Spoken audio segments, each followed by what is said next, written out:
Voy a pasar a presentar a la doctora Rosa María Coco, que es catedrática en oftalmología en la Universidad de Valladolid. Ejerce como oftalmóloga investigadora en el Instituto de Oftalmobiología Aplicada, el IOBA, y con más de 20 años de experiencia investigando enfermedades degenerativas y hereditarias de la retina. Dirige la línea de patología degenerativa y hereditaria de la retina. Además, fue una de las impulsoras de Onero, junto al inolvidable José Carlos Pastor, contribuyendo a la creación de este observatorio. La doctora Coco nos hablará mediante casos prácticos cómo puede distinguirse una DMAE de una distrofia macular hereditaria. Cuando quieras, Rosa. Pues buenas tardes, Agustano. Muchas gracias por la invitación y vamos a abordar este desafío que me habéis mandado, que es tratar de diferenciar las enfermedades hereditarias y adquiridas, que como ya os ha contado Estefanía, muchas veces es realmente complicado. Vamos a intentar saber por qué, ¿no? Vamos a ver.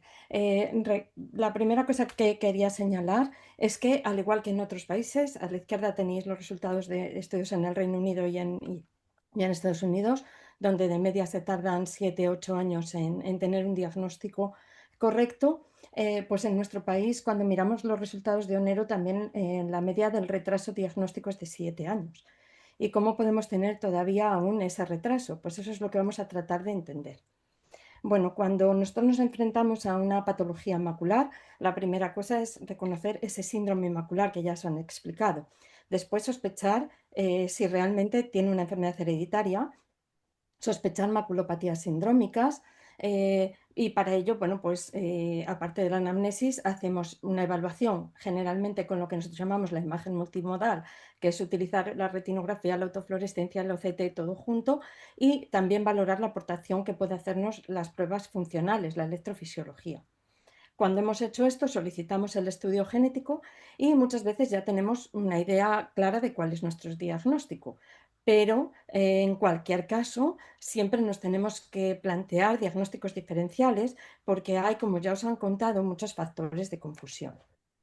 Bueno, el síndrome macular ya os han explicado que consiste en ese escotoma, la metamorfopsia, y cualquier enfermedad macular, bien sea hereditaria, bien sea adquirida, va a tener la misma sintomatología. O sea que eso no nos va a permitir diferenciarlas. Y es importante diferenciarlas porque van a tener distintos tratamientos unas que otras. Bueno, un dato importante es la edad y la bilateralidad.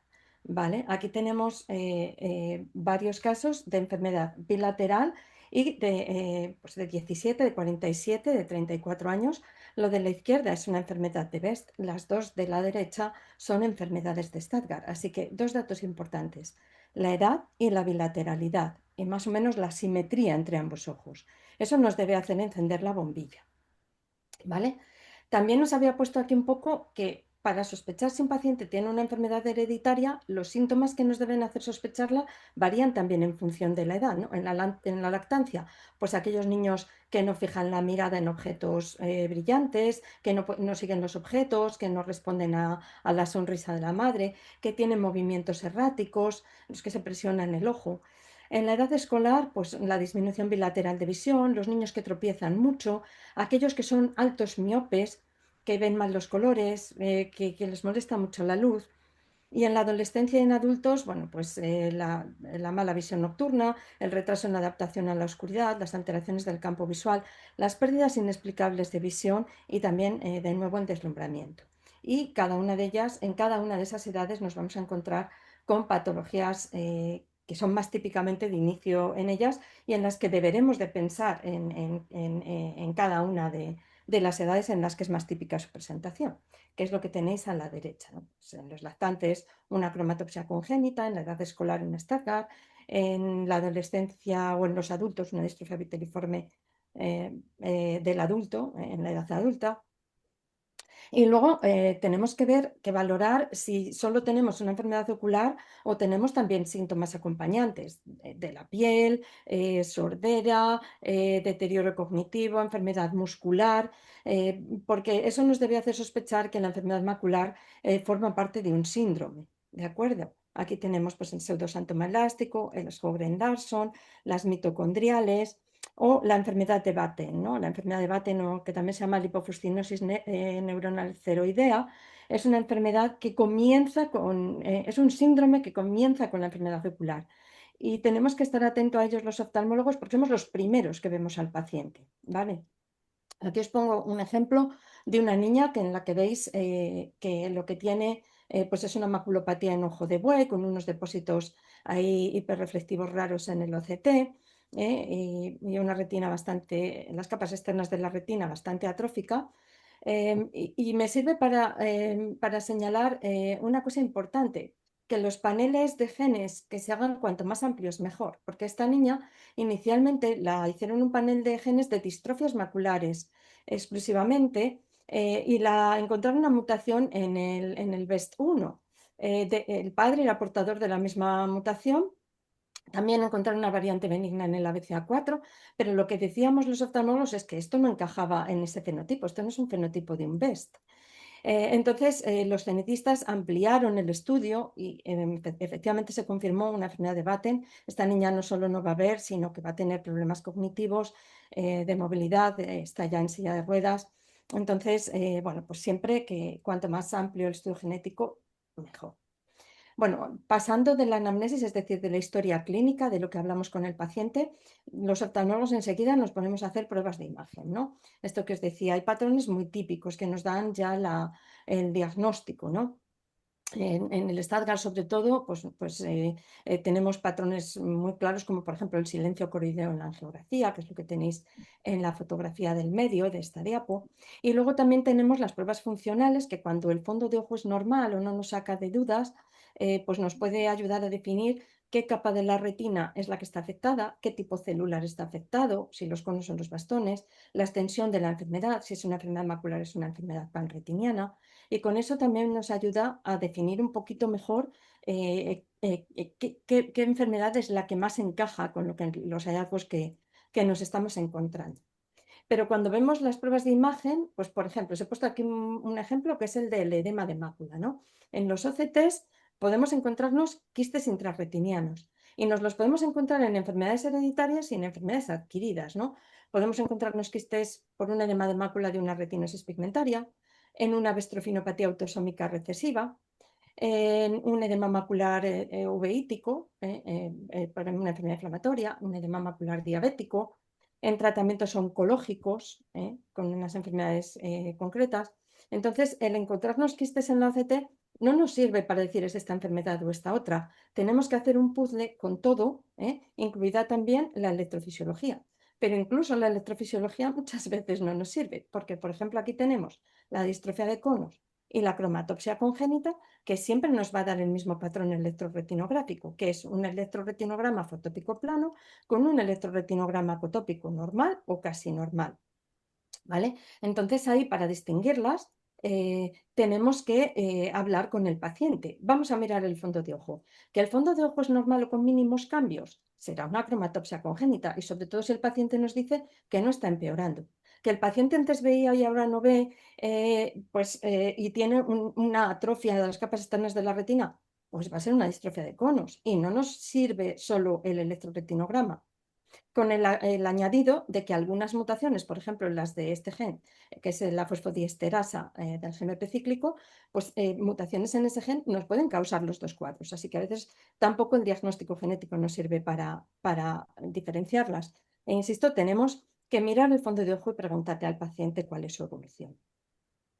Bien, pero vale, me diréis, bueno, pero si el estudio, la imagen multimodal y la electrofisiología no te sacan de dudas, Rosa, entonces haz un estudio genético y ya está, lo tendrás, ¿no? Vale, pues el estudio genético es una pieza clave, pero de nuevo no es la única, ni siempre es definitiva. Muchas veces sí, ¿no? Aquí os he puesto las distrofias hereditarias más frecuentes. Esto lo he tomado de la clasificación que tenemos en la guía que hemos publicado este año para la Sociedad Española Retina Vitrio. Estas son las distrofias maculares que explicamos y que ya os he explicado Estefanía. Claro, si yo me encuentro estos genes, tengo directamente la confirmación del diagnóstico, ¿no? En función de cada uno de ellos. Pero hay veces que el estudio genético nos cambia o nos redefine un diagnóstico. Por ejemplo, este paciente teníamos una sospecha de Stargardt, pero era raro porque en el árbol genealógico parecía que tenía una penetrancia incompleta. Ya sabéis que en el Stargardt la herencia es recesiva, es autosómica recesiva. Y aunque el fondo de ojo, el OCT, etcétera, nos indicaban que esto parecía un Stargardt, cuando llega el diagnóstico genético, lo que nos encontramos es que este paciente tiene una mutación en la periferina, en el PRPH2. Pero es que además tiene una mutación en heterocigosis, en un solo alelo en ABCA4. Es posible que la semejanza con el Stargardt pueda tener algo que ver con esto y que esa mutación en heterocigosis en el ABCA4 nos esté modificando el fenotipo de este paciente que de base tiene una periferina que claramente le va a dar patología. Pero es que además tiene otra implicación, que es que si a este paciente le queremos hacer una terapia génica del ABCA4, como tiene una mutación en periferina, no se lo vamos a arreglar. ¿De acuerdo? Entonces es importante el diagnóstico genético porque muchas veces nos da muchas claves muy importantes para ese paciente. Además, otras veces pues nos encontramos que este paciente que teníamos sospecha de una distrofia coroideolar central, que nos decía que tenía sordera pero que era por un Paget y no sé qué y no sé cuál, cuando llega el diagnóstico genético lo que nos encontramos es con que tiene un síndrome de Alport, ¿vale? Con enfermedad renal. Entonces, era un caso que no habíamos sospechado porque no nos hablaba de la enfermedad renal, solo de la sordera por un Paget, que no habíamos sospechado que pudiera ser una forma sindrómica y es el diagnóstico genético el que nos da la clave, ¿no? del diagnóstico correcto, que es muy importante para este paciente. Pero, como ya he dicho, el diagnóstico genético, aunque es una herramienta muy poderosa, no tenemos resultado genético en el 100% de los pacientes. Ahora mismo se estima que tenemos el resultado genético que nos ayuda en aproximadamente un 60%, las estadísticas más optimistas hasta un 70% de los casos. Pero hay un 30-40% de pacientes que no vamos a tener un diagnóstico definitivo. Uno de los casos más frecuentes es que tengamos un resultado que llaman los genetistas no concluyente, porque lo que nos encontramos es una variante que no sabemos el efecto que tiene ni si es la causa de la enfermedad. No sabemos si es una variante en el gen que es benigna o que es causante de la patología.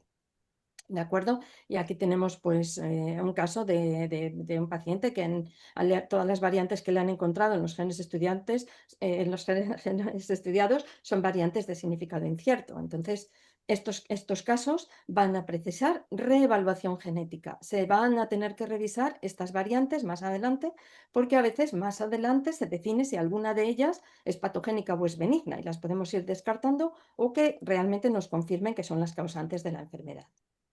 También precisan reevaluación tanto clínica como genética aquellos casos en los que no encontramos nada. En este caso, los genetistas hablan de resultado no informativo. ¿De acuerdo? Aquí os enseño un caso de un paciente que la sospecha es que tenga una distrofia coroideolar central porque no se ven drusas y por esa preservación de la retina foveal que es muy típica de la distrofia coroideolar central. ¿Vale? Pero le hacemos el diagnóstico genético y no se encuentra nada.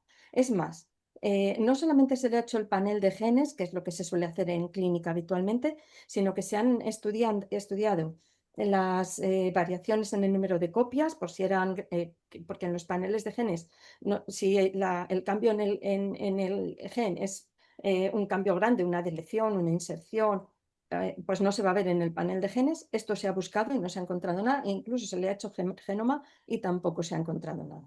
Entonces, estos casos, pues hay que replantearse el diagnóstico clínico, pero también más adelante volverlo a reestudiar porque a veces acabamos encontrando o confirmando que efectivamente se trata de una enfermedad genética.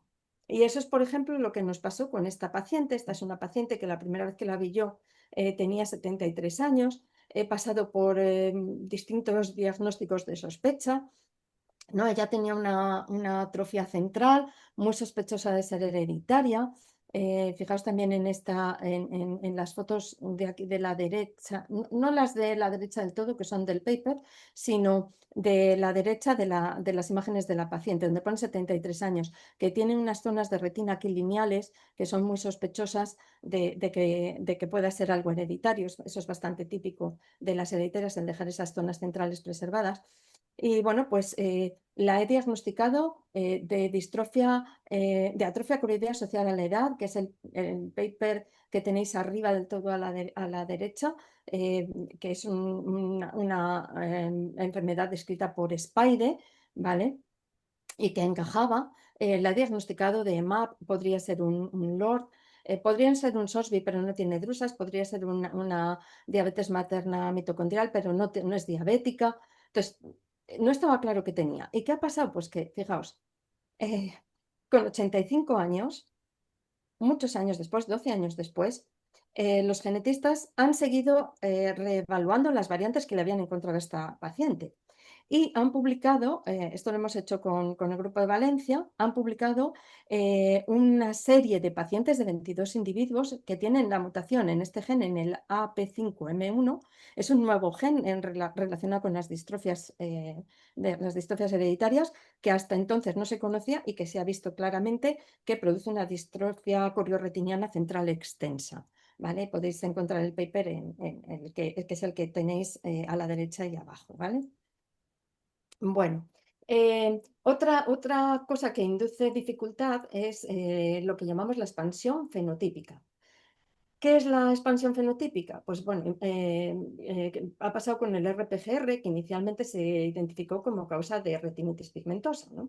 Entonces, con el paso del tiempo, a lo largo entre 2000 y el 2005, se publicaron estudios que lo relacionaron también con distrofia de conos progresiva, con distrofia de conos bastones y con distrofias maculares. ¿De acuerdo? Y ya últimamente se ha publicado que las carriers, las portadoras de RPGR, pueden tener una miopía patológica y que su único fenotipo sea una miopía patológica.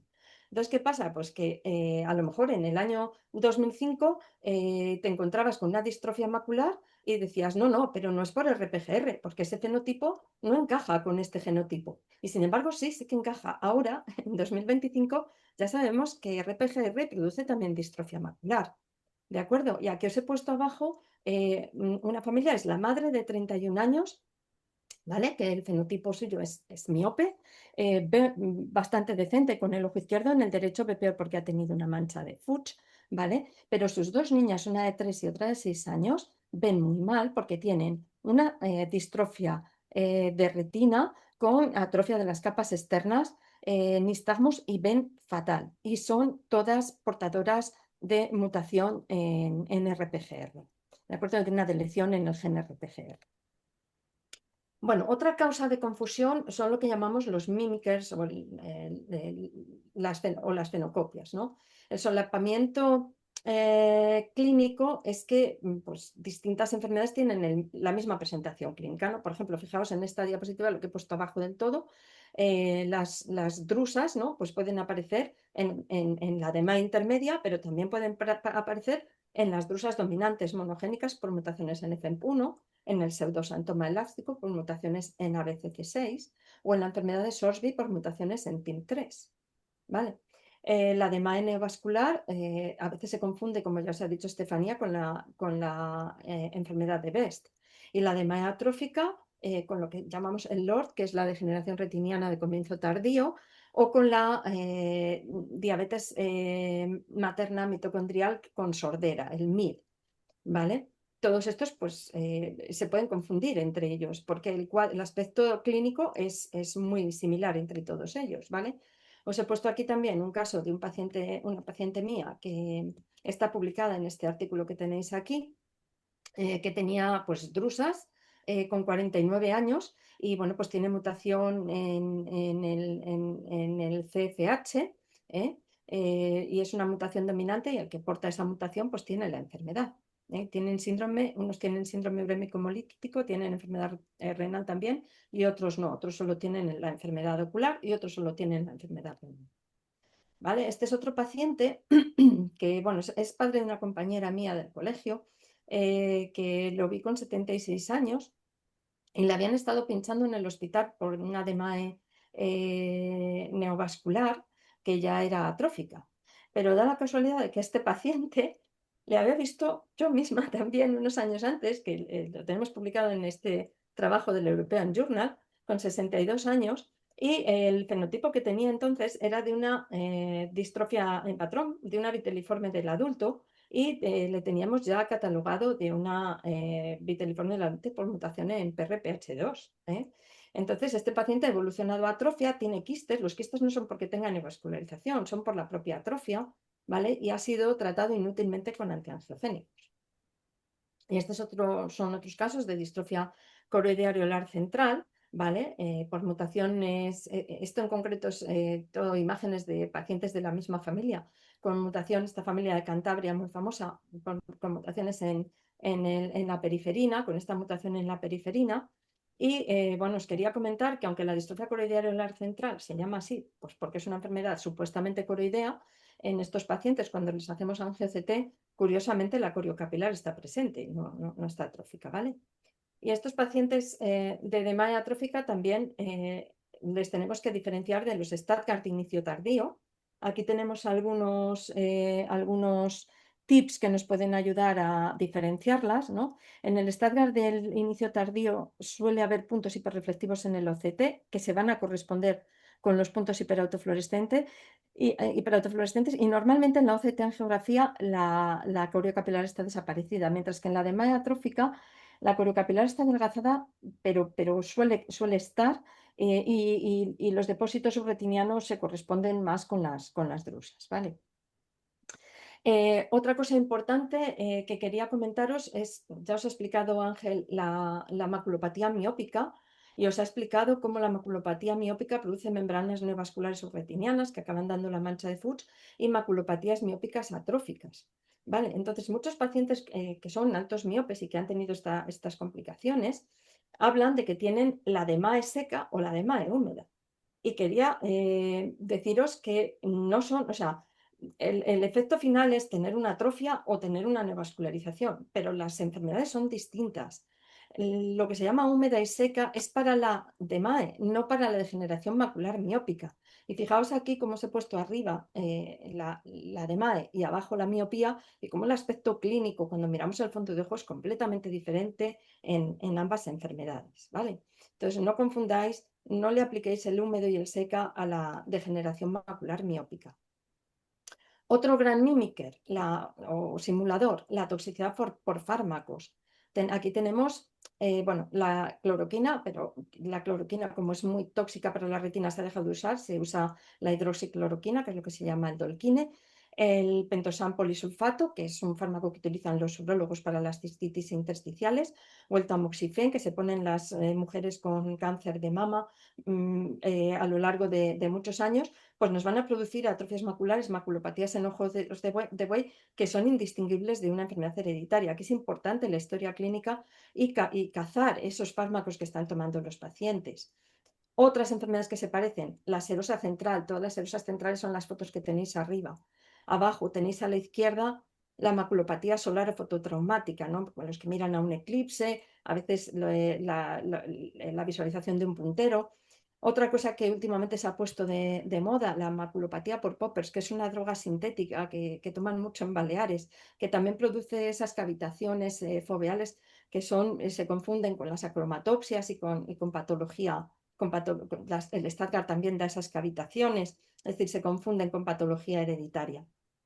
Y sin olvidar, pues las retinopatías autoinmunes en las que generamos anticuerpos que nos dañan la mácula y que a veces producen maculopatía, como las publicadas en los dos artículos que tenéis arriba, o las paraneoplásicas, en las que hay un tumor maligno que está provocando esos anticuerpos. ¿Vale? Y aquí tenéis un ejemplo de las dos fotos que tenéis abajo a la izquierda.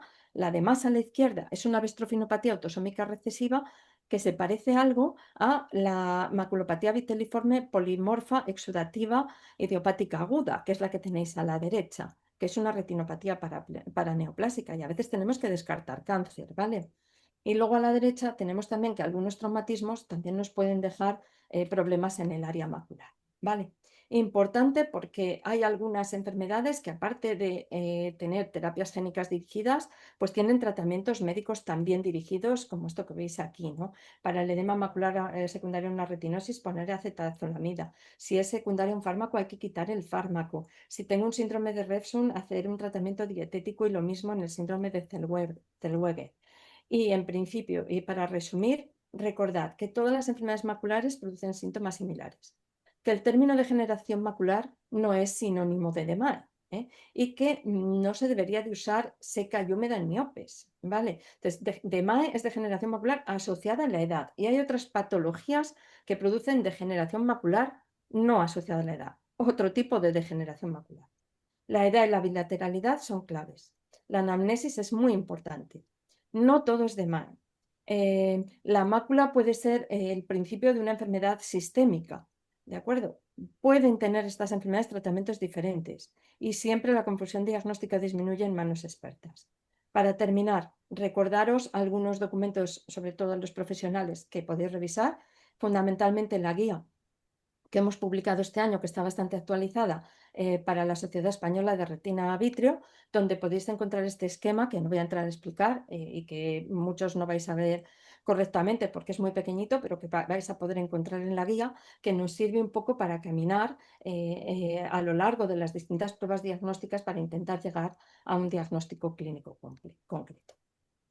Y eso es todo lo que os quería contar. Muchas gracias, y quedo a vuestra disposición para cualquier aclaración que podáis necesitar.